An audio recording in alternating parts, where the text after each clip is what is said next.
हरियाणा में 10 साल से सत्ता चल रही है। बीजेपी ने अपना किला बचाने के लिए पत्ते खोल दिए हैं। एंटी इनकम्बेंसी यानी कि सत्ता विरोधी लहर रोकने के लिए बीजेपी ने 90 में से 40 सीटों के उम्मीदवार बदल दिए हैं। इस बार बीजेपी की सूची में 2 पूर्व सांसद, 1 राज्यसभा सांसद और 27 नए चेहरों पर दांव लगाया गया है।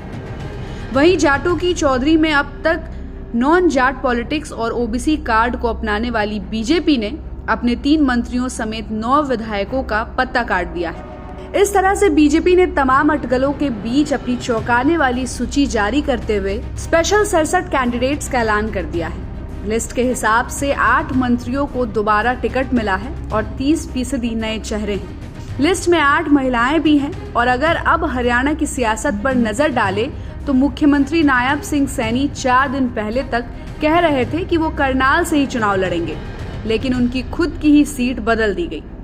सैनी की सीट बदलने से सबका ध्यान उनकी ओर खिंच गया है।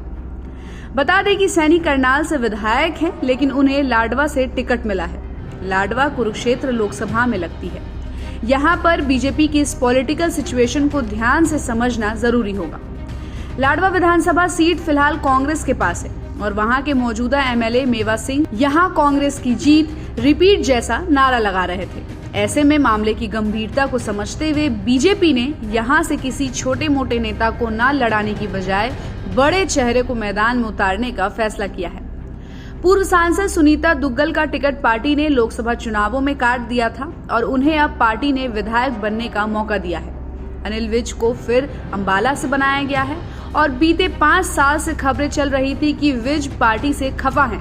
तमाम अटकलों के बीच जिस तरह राजस्थान में सचिन पायलट ने कभी कांग्रेस का हाथ नहीं छोड़ा, उसी तरह अनिल विज भी हरियाणा में भले ही पार्टी से कितना भी नाराज रहे हों, लेकिन उन्होंने कमल का फूल नहीं छोड़ा।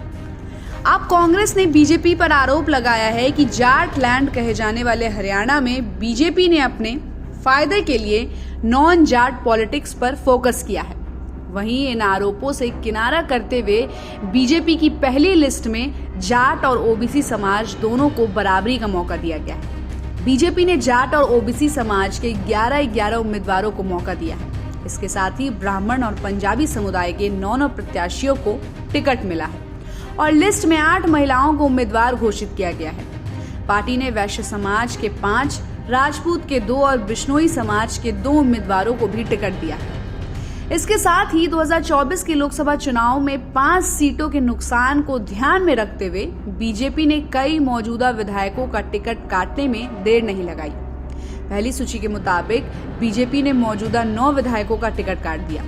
पलवल से दीपक मंगला, फरीदाबाद से नरेंद्र गुप्ता, गुरुग्राम से सुधीर सिंगला, भवानी खेड़ा से विशंभर वाल्मीकि, रनिया से कैबिनेट मंत्री रंजीत चौटाला, अटेली से सीताराम यादव, पहवा से पूर्व मंत्री संदीप सिंह, सोहना से राज्य मंत्री संजय सिंह और रतिया से लक्ष्मण नापा का टिकट कट गया है। इस बार बीजेपी की तरफ से जारी उम्मीदवारों की लिस्ट में नेपोटिज्म भी देखने को मिला है, क्योंकि लिस्ट में आरती राव, श्रुति चौधरी, भव्य विश्नोई, शक्ति रानी शर्मा, सुनील सांगवान और मनमोहन भड़ाना का नाम देखने को मिला है। आपको बताते चले कि श्रुति चौधरी किरण चौधरी की बेटी है। आरती भी कद्दावर से नेता राहुल इंद्रजीत की बेटी है।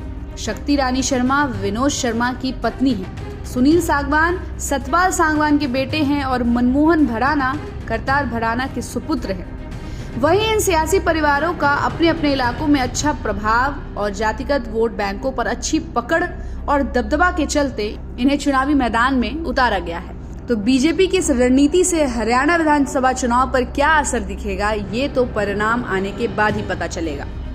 तो ऐसी खबरों को आप देखते रहिए सहारा समय के डिजिटल प्लेटफॉर्म पर और इस खबर को शेयर करना मत भूलिएगा। हमारे चैनल को लाइक और सब्सक्राइब भी जरूर कीजिएगा।